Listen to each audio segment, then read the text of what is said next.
So you're with Glassmith2, so if people don't know who you are, can you give a little bit of a brief overview of what you specialize in?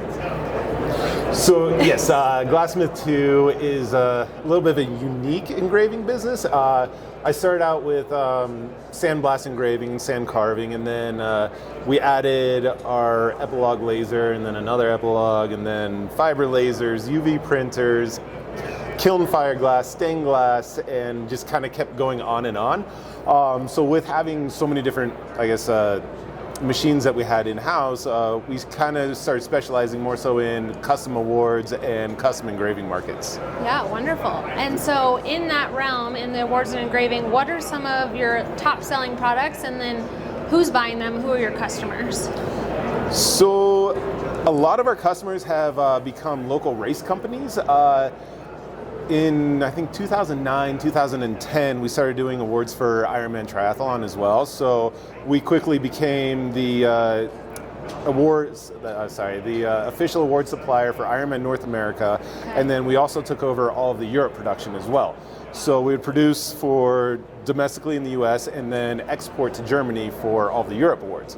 So with that, we kind of honed in on the awards market and what kind of went on there. So then other race directors would come to us for awards and help with their races. So that led into custom awards for them as well as finisher medals. Gotcha. Which okay. right now is great for that. Okay, wonderful. And so kind of outside of, the race and the sports realm, what are some other markets that maybe other laser engraving shops can explore, tap into?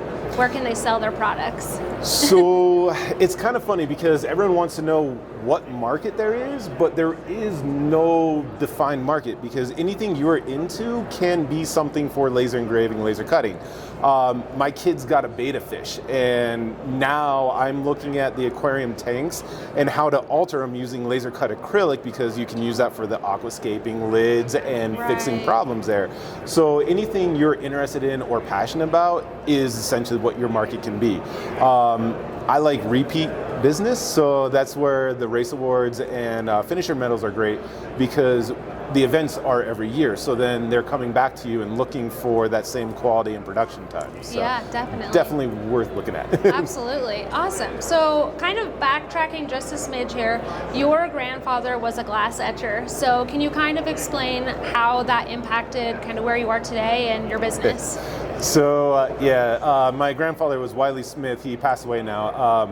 So he had the Glassmith, and that's how we became Glassmith2, is to kind of honor him.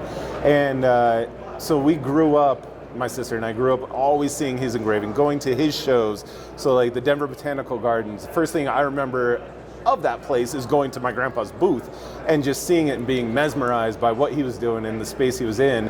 And then I think it was, 1985, I engraved my first beer mug. Oh my gosh. I was like 5, but That's it fit. epic. So yeah. So I've always been around it and always just in awe of the work. And then he also did stained glass as well. So that kind of led me into that, and it got me addicted, honestly. And so that was just the only thing I wanted to do. So then we started the sandblasting. I had him show me officially how to do it for about 1.5 years while I was on break from Penn State, and went back, used my excess tuition aid, and bought my first cabinet and my Razor electrolyte, which I still use today. So that's it's awesome. Perfect. Yeah. Okay, you're like, I'm going to switch gears. This is what I'm doing now. Yes, everyone else is applying for internships, and I'm trying to sell Penn State awards. That's awesome. That's awesome. So you started Glassmith in 2002, correct? Correct. Yes. Okay, so you're 20 years this year.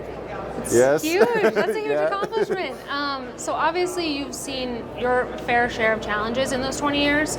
So what was the pandemic like for you, and kind of how did all those years in business help you survive, basically?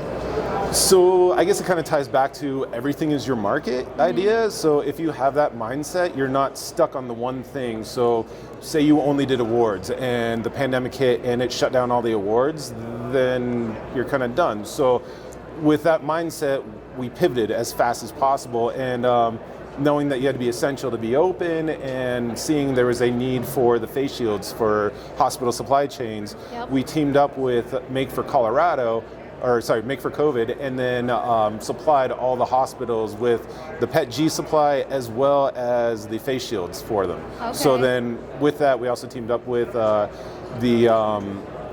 Civil Air Patrol to do deliveries to remote Colorado hospitals.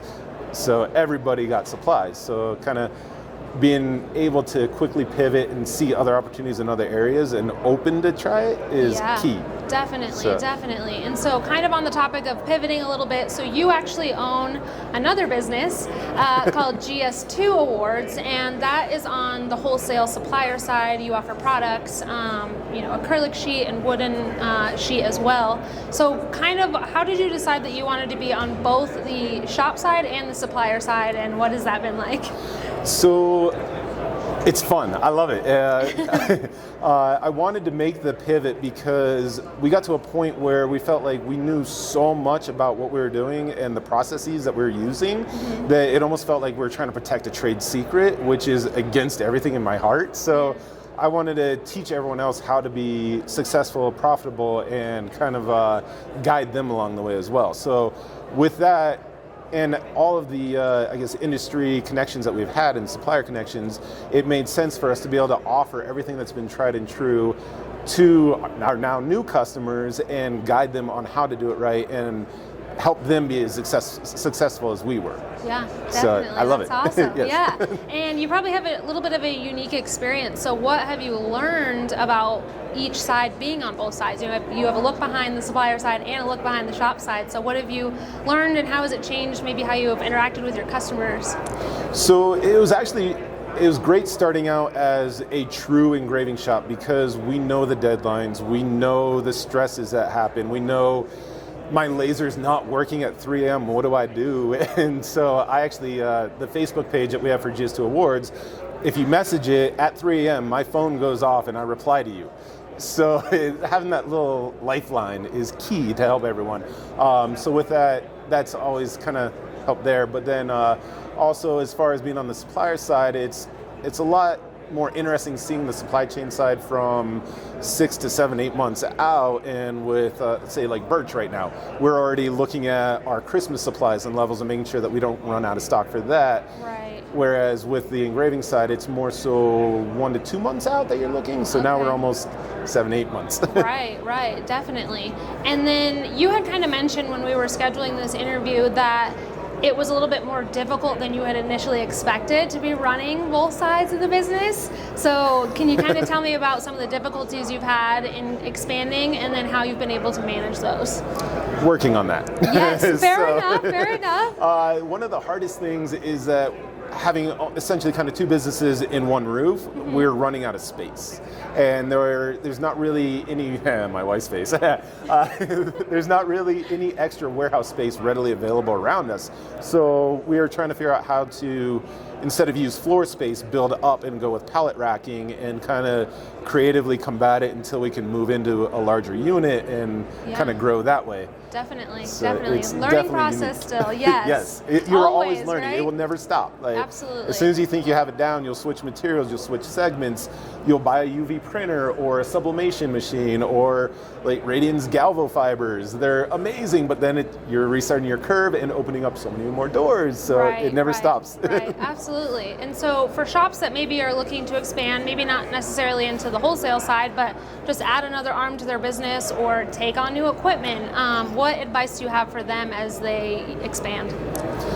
I think my wife forced this on me, but so look for complementary machines. Don't go completely off scale and do something that's an entire new market, because then you're going to be fighting the new market with your old market and trying to gain business for both.